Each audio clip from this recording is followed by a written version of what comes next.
What's up? What's up? What's up? How y'all doing today? Roberto here with Top One Pros. Today I want to talk about pricing jobs. That's a common question and a big question that I see all over the place online when I go to the Facebook groups and different chats. A common question is, how do I price this job, and how much should I charge to do this or to do that? And so I want to attempt to answer that question, and the answer is going to be subjective. It won't be objective because there are different factors that take into play, or that everyone should take into account. And one of those factors is the place where you are working at, or where you live, or where your business is at. Because the economy changes or varies from state to state. So what someone earns in states up north is not the same of what someone earns in the states down south. So you have to take into account where you live. The other factor you have to take into account is the level of expertise or your production. If you're starting out, you definitely are not going to be able to charge as much as someone that's been doing it for a long time, because the one that's going to be doing it for a long time is going to do a smoother and a better job, pretty much. But I'll tell you what I do, and then it also depends on the project itself. Are you doing new residential, and are you doing like brand new houses? New framework, new wood, hundreds of sheets in a house. That's different than going into a project that is a remodel project. You're putting 1/4 inch or 3/8 board or just board over some plaster, right? So that's different than the new residential. So are you doing repairs, popcorn ceiling removal,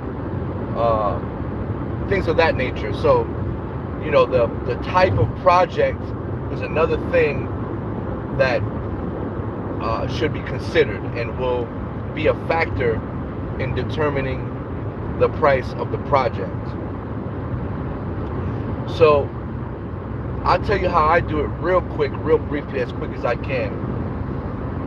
If I'm doing new residential, and I'm doing new residential, then I charge per square foot, or it's easier for me to charge per sheet. So I go in there and I figure out how many boards it's going to take, and then I have a number. That I use to times that with the number of sheets, and that number is a material number and a labor number. So I'm not really going to tell you the actual number, but I give you an example number, a hypothetical number. So if I have a house, new residential, 250 sheets, what I'll do is I will go in there and I will figure out how much material or how much board it's going to take to hang the sheetrock in the house, and then I'll go based off that. And then I'll have a material list. So It's not like, I'll actually have a material list because, my estimate turnover is good. So whenever I give an estimate, chances are I'm going to get awarded the job. And so I kill two birds with one stone. I don't just and then come up with that figure like that. I actually go to the house, I take a material list, and then I have a number. So let's say this is a hypothetical number. So let's say I've got 250 sheets. So I'm charging for labor and material $50 a sheet, for an example. So that's my number right there, 250 sheets times $50 a sheet. So if you calculate that, that's going to be, I believe, 250 times 5 is 1,250. Add a zero, that's $12,500. That's how much it's going to cost, labor and material, to do the project. Now, a key that I add to the formula is the amount of sheets. So the more sheets a project is, the less it costs per square foot or per board. The less sheets it is, the more it costs per sheet per board. So now another example with hypothetical numbers. If you have a 50 sheet job that you want me to go into, then it is no longer $50 a sheet. I'll upcharge you more because it's a smaller project.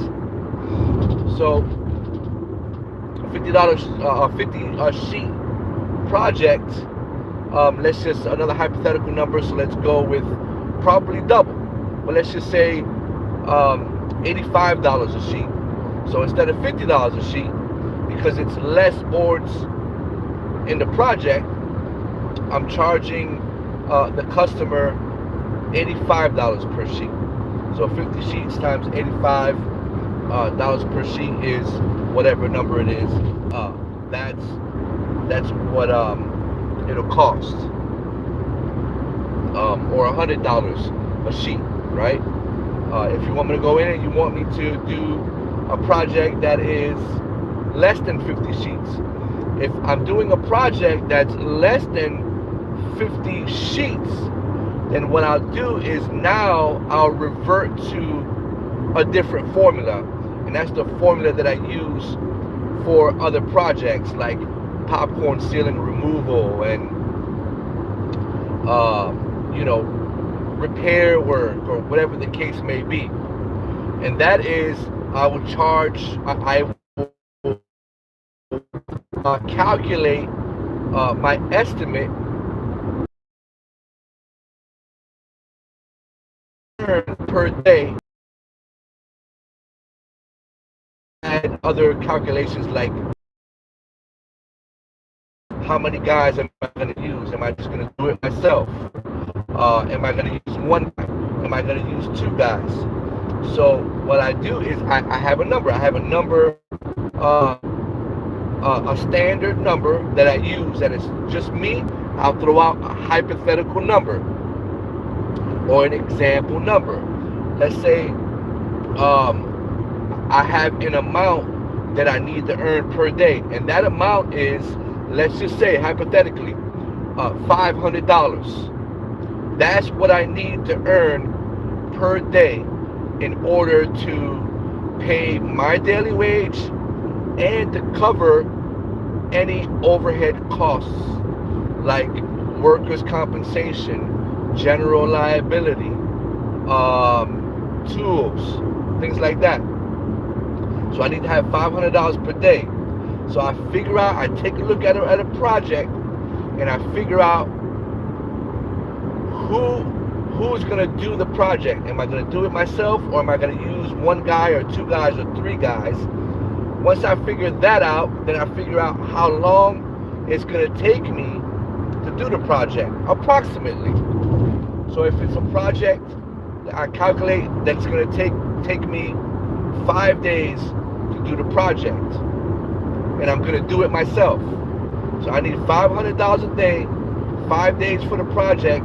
That's $2,500. Now I take and I figure up the material, and I add the material to that number.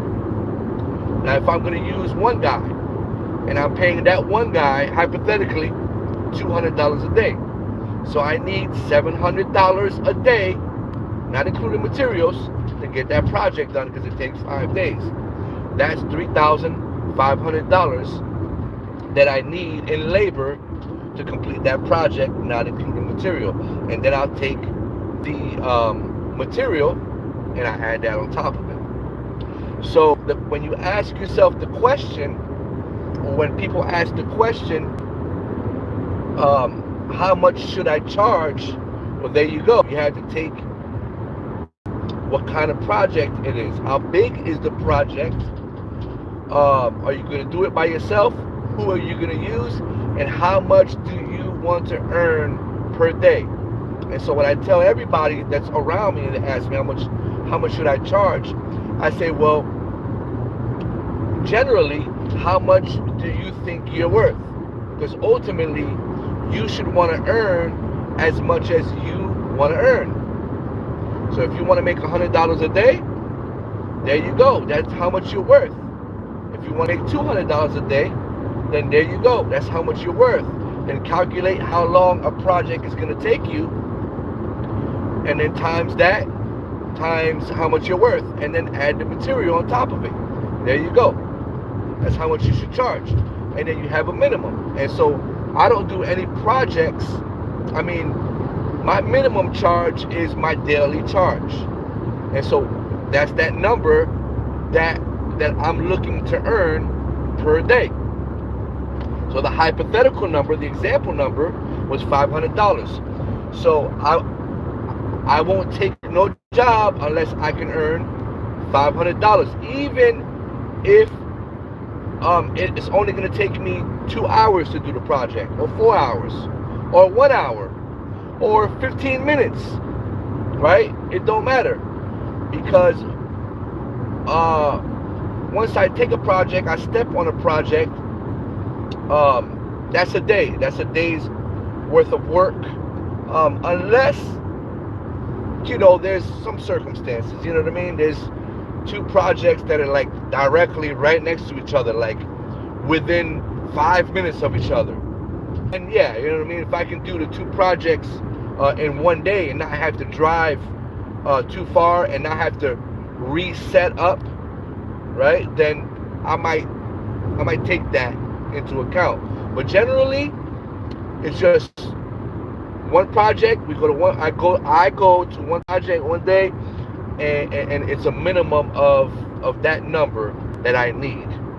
So when you ask yourself, figure out how much you're worth, and add the material on top of that. That is how you figure out how much you should charge for a project. So yeah, there you go, ladies and gentlemen. If you like this video, give us a like, share, and subscribe if you want more content like this. Check you out on the next one. Peace.